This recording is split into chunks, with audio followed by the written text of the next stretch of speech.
I'm in the process of trying to fix this door right here. The problem is these hinges, I have this one removed, but they're loose. As you can see right there, the door moves a ton and then it sags and doesn't latch correctly. So I have to remove this hinge right here by pulling out this rivet so that I can, I don't know, figure out what's going on in here and make it so that it doesn't wobble around a bunch. Same with this one. This thing is totally loose. As soon as you put a little bit of pressure on it, it moves a ton. So we got to fix this today. The first thing that I did is there were two little long staples in here and I already pulled those out. So now we can actually start pulling off this molding already.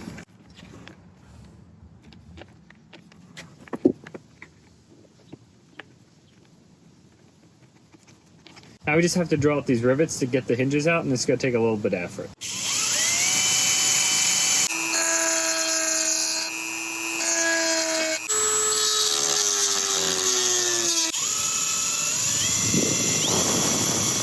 I drew this little diagram to explain this rivet situation here. So the rivet actually goes through the wood and all the way to the back side of the hinge. So right now I'm trying to use that pick to just kind of smash in the sides of the rivet so that I can end up drilling it out a little bit more.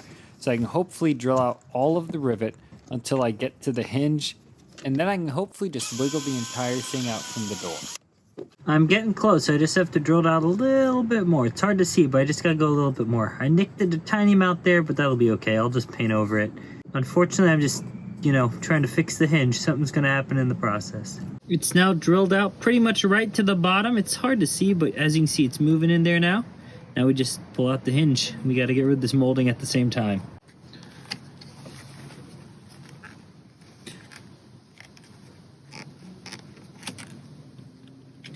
There's that rivet. I could have gone even a little further. So I'll make a note of that when I drill out the other one. I have no idea I'm going to get this back together, but I'll figure that one out later. I had to take it apart, unfortunately. There was no other way around it.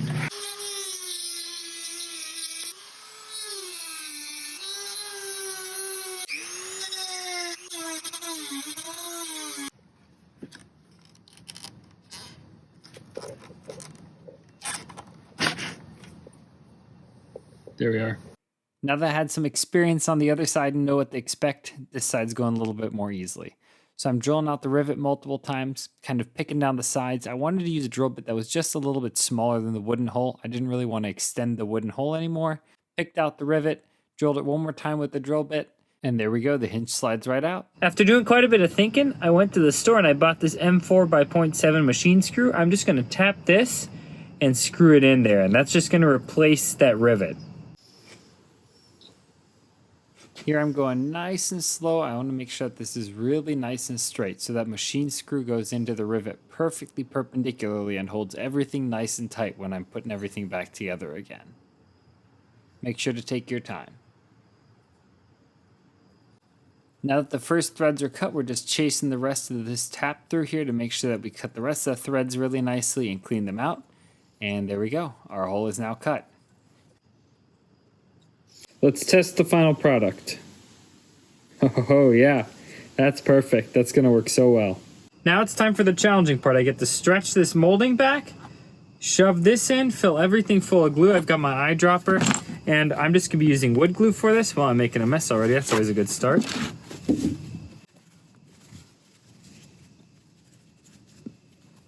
And I get to fill all this with the eyedropper. So let's get started. I really think that the wood glue is going to hold really well because these things were just loose because the wood was kind of broken out. So we're just going to fill everything up with wood glue, and that ought to work. These slide in this way, so I'm going to set these down the correct way already so I can't mess it up. I'm going to get my screwdriver ready for I need to put the screws in. This was definitely a little bit of a challenging process because I really wanted to make sure that I filled that gap with wood glue and the entirety of it. I didn't just want to put a little bit of wood glue on top. I wanted to really fill everything with wood glue. I used a hairdryer here to make sure that I can stretch that plastic molding just a little bit. And now I'm tightening those screws down. You don't want to overdo it and strip out the threads that you just cut, but definitely make them nice and snug. Cleaned up the last of my mess here. And one more wipe down. Let's try it on real quick.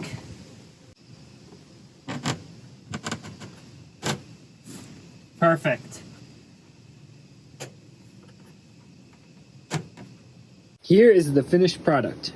So we have the screws in here, We have the hinges all glued in. I almost got this gap completely sealed. That's okay. Tiny amount of gap doesn't bother me there. We've got this hinge installed right there. This is all nice and sturdy. You can't see any of the glue on this side. You also can't see any of the glue on this side. Let's go install the door.